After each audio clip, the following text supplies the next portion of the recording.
Welcome to the SMA Insider Podcast, episode 2. I'm your host, Justin Venegas, or JV for short. And today I'm accompanied by. I'm Elvin from Infinite Progression, and I also have a media channel that's going to evolve, be the biggest thing in the world eventually. It's called Infinite Media, but I'm going to change the name whenever I get a proper domain. Yeah, okay. So, guys, if you don't know Elvin is one of my best buddies, right? He made an episode on me on his channel about 6 to 5 months ago. So go check that out on his channel. And today I'm actually trying to reintroduce him to you guys. You guys may not know him. So Elvin, what sort of agency do you run? What sort of agency do you Okay, run? right now I run an OnlyFans marketing agency. Okay. And what do you do in the space that how you decided to go with the OnlyFans agency? Okay, so I was first doing health and fitness because I'm passionate about that. I like the health and fitness. I work out at home. I'm currently practicing the carnivore diet. I'm mainly carnivore right now. So I thought, okay, I was already passionate about health and fitness. I was already interested. Why don't I get into this? But as any aspiring SMMA owner knows, pretty much most of the niches are saturated. That's not a bad thing. That just means that there are more people in there. They understand the value that you could get out of looking for clients in that niche. So when something's saturated, you have to do things differently. And I noticed through all these courses and stuff like that, then with the popularity of courses increasing or more people getting into courses, the information is pretty much widespread. So you can't just copy paste. You have to do things differently, do things in a unique manner to get clients, and you have to put in more work. So I explored the health and fitness niche. I had one client back in the day, just a small client. So I proved to myself that it works. But based on my personality and how I like to approach things, it's like with the health and fitness niche, I'm approaching these smaller gyms and smaller people. And number one, there's an issue with budget. They don't want to spend any money. Number two, they don't trust you without any like build up of social proof and stuff like that. So I felt like, okay, so I do like health and fitness. So I might as well just build up my social following and do my own thing on YouTube and then build something up. And then if I want to get back into the health and fitness niche, I'll do that later. So then I was thinking about a niche because I didn't want to give up in SMMA because I knew it will work. So during the time, since I was already watching all these different type of videos on YouTube about SMMA, of course, the OnlyFans niche came up. So of course, I just watch videos, accumulate knowledge. So the way they were talking about it, it was pretty much just like social media marketing, social media management. In the SMMA space, you have different type of agencies. You could do the traditional paid ads agency, a content creation agency, website creation agency, or social media management. SMMA is pretty much basically that jack of all trades type thing. You can do whatever you want in SMMA. So in social media management is something I can do. A lot of people are in there. There's a lot of client base. Number two, it's easy to get client or easier to get clients in the sense that you're not selling them where they'll give you money just off the rip without any proof. It's all on a performance basis. So if you read anything by Alex Hormozy, his $1 million offers, he talks about how that performance model is really a killer offer. So I do recommend everyone read that book. So it fits with that. So it's easier to like convince people. It's kind of harder now than it was before because more people are just hearing about this. They think it's an easy way to do this. And then a lot of people get into it, mess things up. There's a lot of scammers in the space, uh, with any space like that in the adult world and stuff like that. So that's how I got into the OnlyFans management niche is because it was just A lot of clients, a lot of potential clients, easier to get into. It's going to be around forever because it's one of those biases type things. Everyone's, not everyone, but there will always be people who have that urge and will need to satisfy that urge. And plus, on the side of the OnlyFans thing, is there are some people out there who just want genuine human connection. I have to balance the size. But yeah, that's me and why I decided OnlyFans. Cool. So, do you think it was easier to start an OnlyFans agency because you already built up an agency prior to that agency, or was it more difficult to start the OnlyFans agency because it was different than the because it was a different niche than you previously had? How easy it was to get your first client for your OnlyFans? Um, I think it was quite easy. Um, I pretty much followed the same methods for that industry.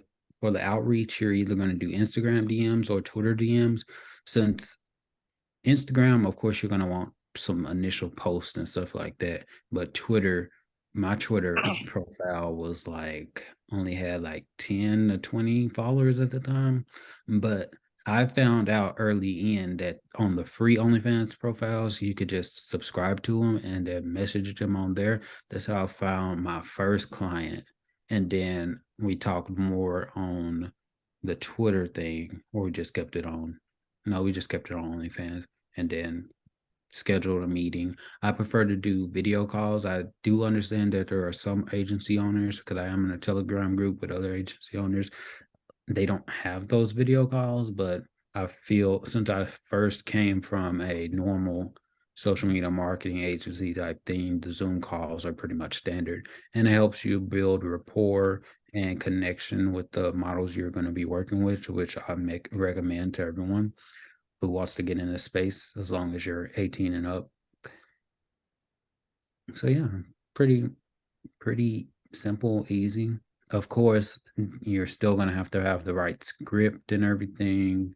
Uh, Now more and more people are gonna want social proof. The more followers you have, of course, they're gonna go after you more. It will be harder going forward for me because I don't like the idea of buying followers. And I know a lot of people in the agency space buy followers, and that's how they are able to attract people. So, and then I personally don't agree with it because it's not being genuine, number one. And then when push comes to shove, if you just have a bunch of followers but with no engagement and stuff like that, it's going to show sometime down the road. So it depends on how you want to approach it. You could easily find a client depending on what method you choose, but it's up to you. How long did it take you to get your first ever client in the SMMA space? What actually encouraged you to start SMMA? What were you doing before what were you doing before you even started an agency? What was your sort of role back then? My role was professional bum. I've been a bum all my life. And then I realized that I didn't want to be a bum anymore. So I decided to turn to my trusty friend YouTube. I'm old school. I'm old school. I was born 1997. That's back in the day before 2000. I know you're too young for that. But Oh, wow, okay. I was young. I remember when YouTube, before it popped off, I remember with my friend, we made this funny YouTube video. I should have been a YouTuber back in the day, but I wasn't. I didn't have that drive back then. So just recently, around May of 2022, April, May, June, I've been watching YouTube videos trying to find ways to make money online because there's a lot of stuff coming in the future, and online will probably be the best method for me. Plus, I want the location freedom, Hmm. travel. So that's why I was looking at ways to make money online. So then I came across, of course, when you go look into money online, you'll come across Graham Stephan, and I like Graham Stephan, Yeah, me too. I but like Graham Stephan. yeah, that's great. Yeah, it doesn't make me feel insecure because I'm short. He really gives me that boost of energy. But it's like Conversation for another day. Yes, that is a conversation for another day. But then I eventually came across Sebastian Gorgew. I don't like the idea of drop shipping because that's based on my personality, not on effectiveness. I just don't like trying to sell products I don't care about. Um, and then from Sebastian, I met Iman. Before I was like social media marketing, I was like, I wasn't feeling the marketing stuff like that. But then from watching Iman's channel and his videos from start to finish, I realized that, oh, okay, so you're just building a brand and you're basically building a business off of that. SMMA, of course, you can go after a certain demographic, a certain niche, which could correspond to your brand. So that's how I decided, okay, I like this. This is just building a brand. That's why I decided to start the YouTube channel around that time when I was getting into the SMMA stuff, because even though it might take me longer to get a client, if I keep on working on my brand and stuff like that, eventually it's just going to pop off. I know with this channel, uh, that I did your interview on, the Infinite Progression channel, that's more of the self development, health, fitness, getting into the financial stuff. I like researching stocks. I prefer fundamental investing than technical analysis, but that's another thing we can talk about later. And then I have my other channel that I mentioned, which is pretty much my other passion. I grew up playing video games, love anime, and I know a lot of people in the space say, uh, "Oh, you're not going to be successful if you game and all this stuff." But in reality, you have people who made millions from video game. Well, I'll say a million around that. I don't have the specific figures from video game tournaments. You have people who create video games. Flappy Bird, the guy who developed that, he that was a single developer. I don't know if you remember that. You're probably too Mm. young, What you mean? but Yo, Flappy Bird was the GOAT back then. My high yeah, score was 29. Couldn't beat it. When the pipe started moving, I couldn't beat didn't that play it level. like that. I stay away from games like that. But anyway, Okay, Mr. that Gamer. Yeah, okay. we'll have another conversation after you get to that part. But anyway, that guy was making $50,000 a day from that game. So from just factual, even though most people don't make money from video games and they find it to be an addiction or it is an addiction in their lives, it's possible to make money in that space. So I'm all like, okay, how can I make money from what I love?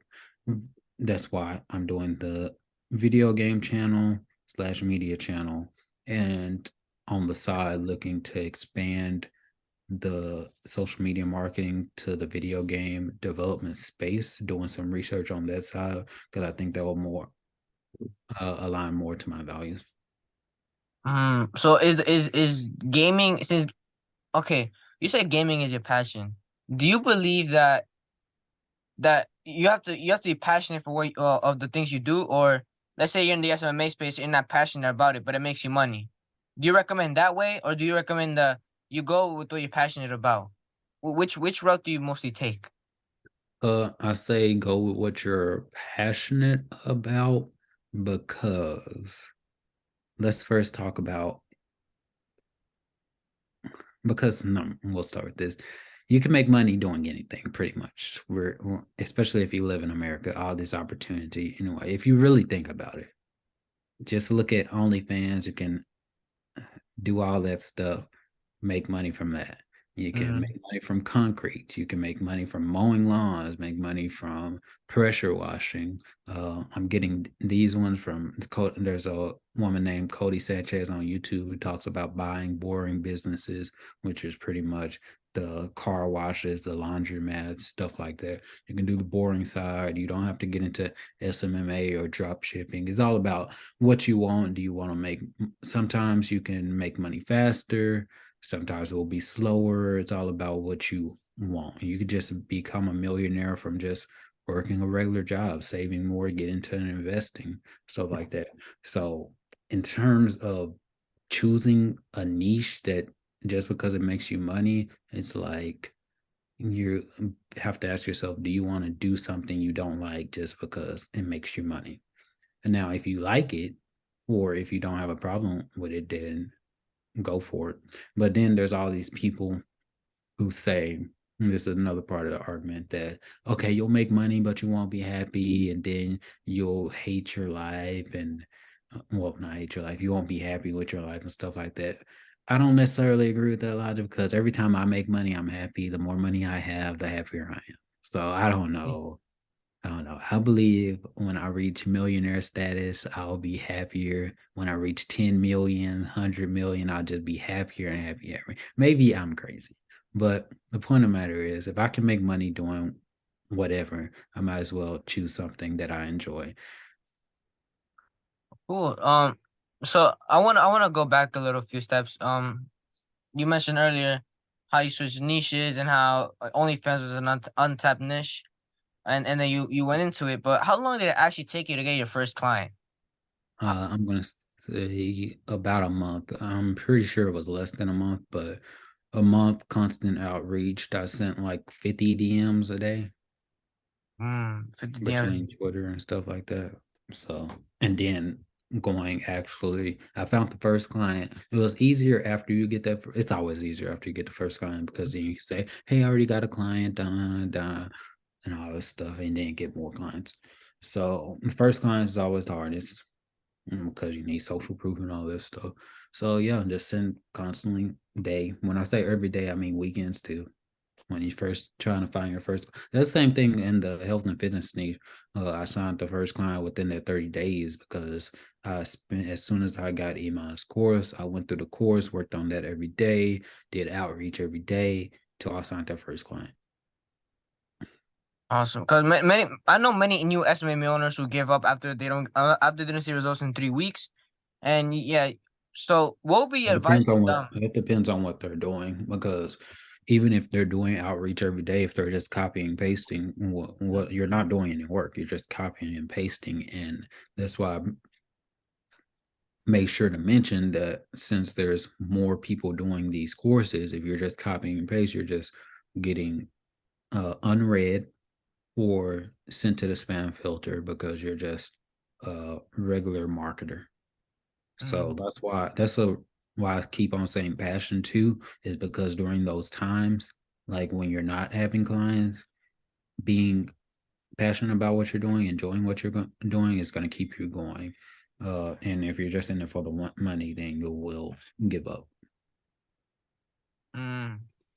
When you first started the SMMA space, have you ever felt like you're an imposter or like you don't like you're afraid of putting yourself out there? Have you ever had those feelings? Because some new SMMA owners actually watch these videos are actually afraid that of their face being shown, right? They're afraid of talking to clients, and they're afraid of they think that they have to optimize their social profiles in order to actually start outreaching. What would be your advice to them who actually think that? Do you think having a good social media profile is necessary for them to do outreach, or is there any other method? Like, can they go around that and start doing outreach, but update the profiles at the same time? What would be your advice to them? I first want to say I don't have feelings, number one. So this might be different for a lot of people. When it comes to me, I want to do YouTube and I'm gonna make videos because that's what I want to do. I know when I first started making some videos, this one person commented and said, I think he said "get a life" or something like that. I just ignored the comment. Whenever you do YouTube and you do get those negative comments, don't respond to them. Just ignore them. Uh, or you can take a different approach and just like, oh, you got your first hater. Because they say the more successful you are, the more haters you have. So just think of it, okay, you're doing something, you're on the right track. Because if you're no one hates a nobody. Like you're no one, you don't exist. So apathy for someone to not care about you, to be indifferent towards you is worse than hating you. So keep that in mind. Also keep in mind that you don't have to be the best looking person. I'm an example. I'm not the best looking person out there. Oh, don't Uh, say that. Don't say and that. Okay? Don't say that. thank you so much. But anyway, so, and I even know this from the niche I'm in because, like, but that's another subject. You don't have to be good looking. Mm, You can be charismatic, especially with YouTube videos. Here's different ways you can succeed on YouTube. YouTube's all about building a community of people. So if you want to succeed on YouTube, it's all about adding value. Number one, you can add value via entertainment. You have a lot of entertainment channels. Mr. Beast, example of entertainment channel. I don't watch entertainment channels like that, so I don't have a lot of examples. I think PewDiePie still makes videos. I heard he was back in the Probably. day. Um, those are all the examples for entertainment. I'm pretty sure there are a lot out there. Oh, and then all the gaming channels. I forget. Yeah, of course. Oh, my channel is entertainment. But anyway, but anyway, education, financial education is big, and that gives you the most CPM. So if you're into YouTube for money, financial education, if you're interested in financial education and interested in stocks and investing like that, that's one I'm interested to later on because I'm interested in stocks and investing. Graham Stephan, Meet Kevin, Andrew Geek, Iman Gaji has this channel, Sebastian Gorju. They're all providing information, and their videos, for the most part, are entertaining. So you get the best of both worlds. So you got entertainment or provide value in terms of knowledge. Yeah, so YouTube is really entertainment and for learning, YouTube University. And of course, guys, if you're looking for like a handsome person that who runs podcasts, you're looking right at him. So that's part of entertaining as well. I'm sure Elvin agrees on that. No comment. All right, so yeah, really, just to go back with the hater part, right? Is like when I started an agency, I think I showed it to you guys, right, on the group chat that we have. That when I first was into the real estate agency, and shout out to Rico, Rico Estates. Thank you for helping me out. So I actually reached out to this real estate agent, and he actually ate me. Not pause. That sound wrong. He actually told me, hey, bro, you're not making content. You have 44 followers. Why are you doing this? Right? When someone when your intended audience gives you feedback, when talks to you about what you're doing wrong, you should implement that, right? You should not take that as, oh, okay, I'm gonna just give up on outreach to these type of people. Cause I know, cause in my since my target audience is real estate agents, I received a lot of hate. I received a lot of flashbacks, a lot of feedback from them, and that helped me learn how to grow. Right, that helped me learn how to get to where I am, how to do my outreach methods, and so basically influence people. Right, that's why I even started the podcast. Because if you're just focused on making the money, you're not focused on actually providing the value that to people who are watching these videos, you will never grow, right? You'll never grow out of your comfort zone, and you will just stay as a money based person.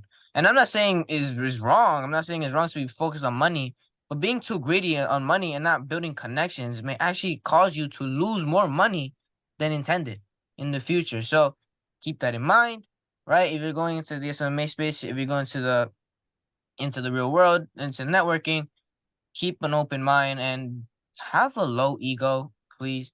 Don't have a high ego thinking you know everything. Because, fun fact, the person who knows everything knows nothing. I have that mindset, right? I never claim to know everything. I always leave, for me, room to grow. Such as in this case, right? The OnlyFans agency, they don't know what that was, right? I'm not at that age yet, but if Elvin looking for a partner, you got me. Definitely not. I will say this since he is putting this on YouTube, I will never work with an underage person. FBI do not come after me. CIA do not come after me. Any of you other people do not come after me. I am not going to do any of that. And I am going to touch on the hater part. You do have to understand the difference between feedback, constructive feedback, and someone being a hater. Like for my example, when someone says get a life, that's not feedback. That's someone being a hater. When someone says, you're not making content, why should I go with you? Stuff like that. That is feedback because that's honest thing when you ask yourself, hey, why should this person? Because you need to ask yourself, why should someone choose me? especially when you're evaluating your offer and coming up with an offer. Is this offer good? Why would someone choose this offer? Why would someone pay for this offer? You should be asking yourself that. Part of market research to understand your target audience. How important is market research? How long do you think one should take to do their market research? Wait, say that again. How important do you think market research is, and how much does a person have to take time? Let's say, do they have to take a week to do market research and then outreach? How much time do they have they have to study for market research? Market research should be like when you choose your niche. Like you shouldn't Mhm. just choose a niche. Just okay, car dealerships. Let's do that. Let's go after them. You should know why you chose it. That's why market research should be before you do outreach, because you can't do outreach before you choose a niche.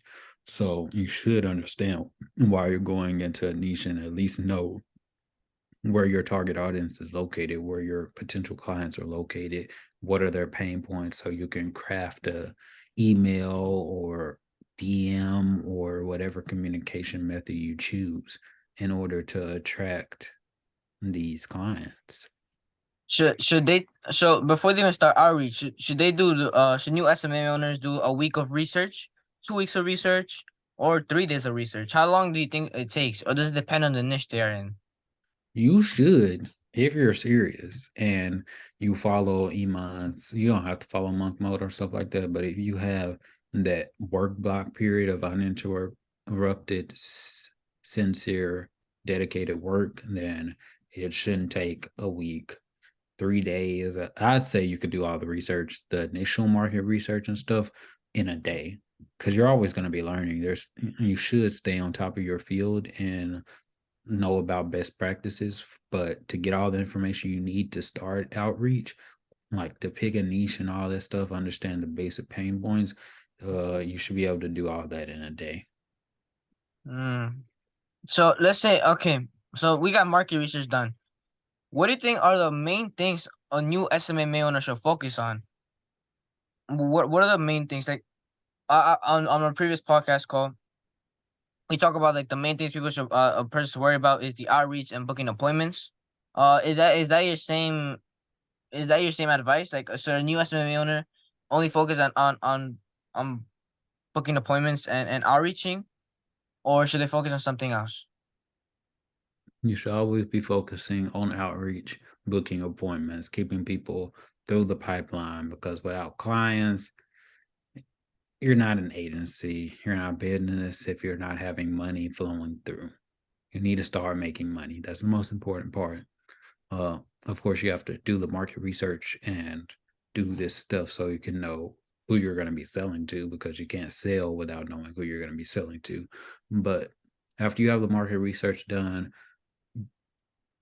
80% of your time should be spent on the actual outreach, and then 20% on the time doing more research stuff, making your offer Mm, better, tweaking things, stuff like that. cool.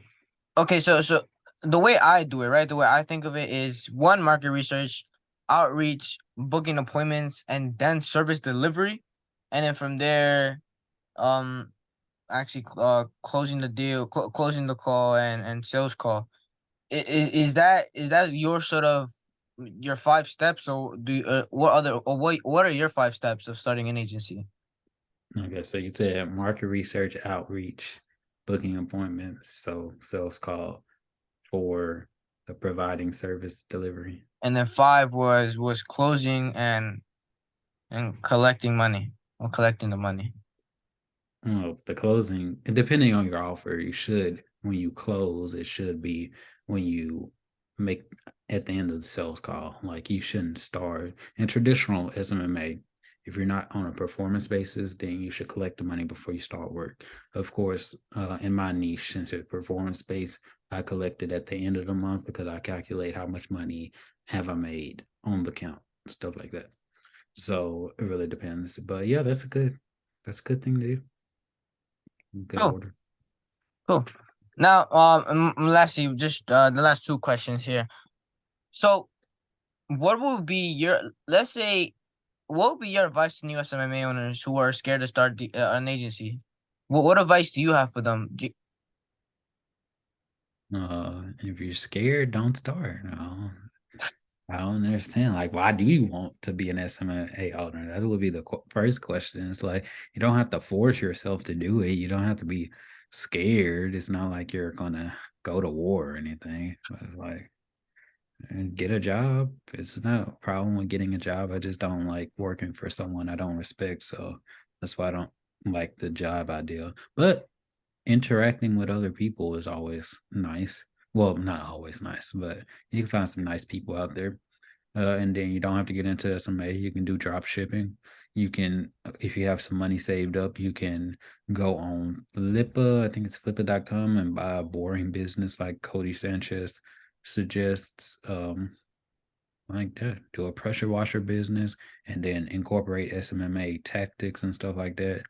Incorporate the marketing thing. Like when you learn SMMA, you can incorporate that into your business. So you can create your own business, then incorporate that. And then whenever you show other similar businesses, let's say you would decide to make a landscaping company and you're out there making lawns look good, however way you decide to make them look good, then you start incorporating marketing and stuff, you're doing well, then you can help sell that or sell other landscaping business on your ability to make them do better.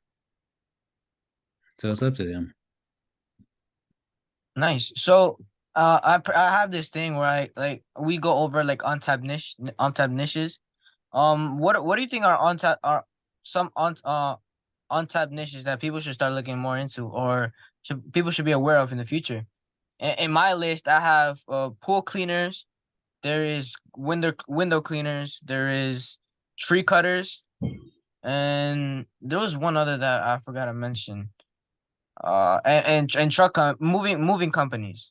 D- Do you have any other untapped niches that you have up in mind that people could tap in? Those are some good ideas because, like, when you said untapped niches, my mind started thinking, oh, okay, no, I don't have any untapped niches because, like, my mind is all in things like haven't been invented yet type stuff. I mean, But OnlyFans counts. OnlyFans counts as no, well. no, ever since I think it was in 2022. I started at the end of 2022, but like end of 2021, beginning of 2022, it like started getting seriously saturated because now people are coming out with courses to teach OF and stuff like that. And in the Telegram group that I'm in, we basically hate courses because a lot of the information is completely useless. You can get for free. It's basically filled with gurus who lie and say that they have 300 models and all their money is coming from them selling horses instead of actually doing the work. So that's kind of why we have a little bit of hate on courses, but I wouldn't say that's an untapped niche. If I say untapped niche, a lot of the niches that you mentioned, which are not the like sexy niches, uh, sexy niche would be e-com, real estate's pretty common. Uh, I would even say dentistry, chiropractors, any doctor type things, those are common enough. But all the stuff like landscaping, I know there was one person from our community who made websites for landscaping companies. He had an agency for that. I don't know if he's still doing landscaping companies or if he expanded, but if you want someplace to start, like if you're just trying to start, because there's going to be difference between starting and getting to the next level.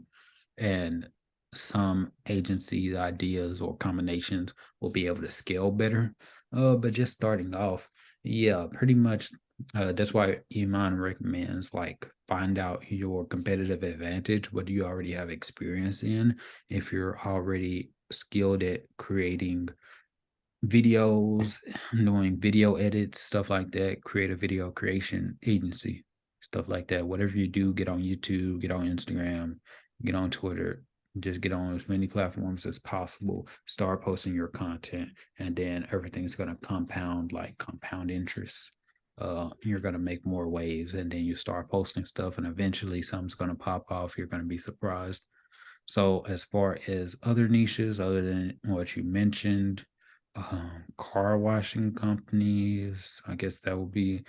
I haven't done any market research on these, but just do some research on these boring businesses. Like Cody Sanchez says, if you go out, go to a coffee shop.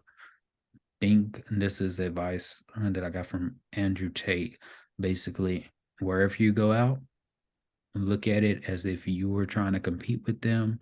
Ask yourself, how would you make this better? How would you make that better? And then see if they, because you can sell them on marketing services. So that's if you go to a coffee shop, that's not Starbucks. If you go to a restaurant, that's not really a good niche from what I heard, restaurants. But wherever you go, then think of that. Awesome. Elvin, thank you for being here with me. Where can the people find you and on social platforms? Oh, you can find me everywhere, technically. I'm not active on TikTok, but I have a TikTok. We'll see if it gets banned or not. I'm on Instagram at I progression, so the I in infinite, but just the I and then progression, I progression.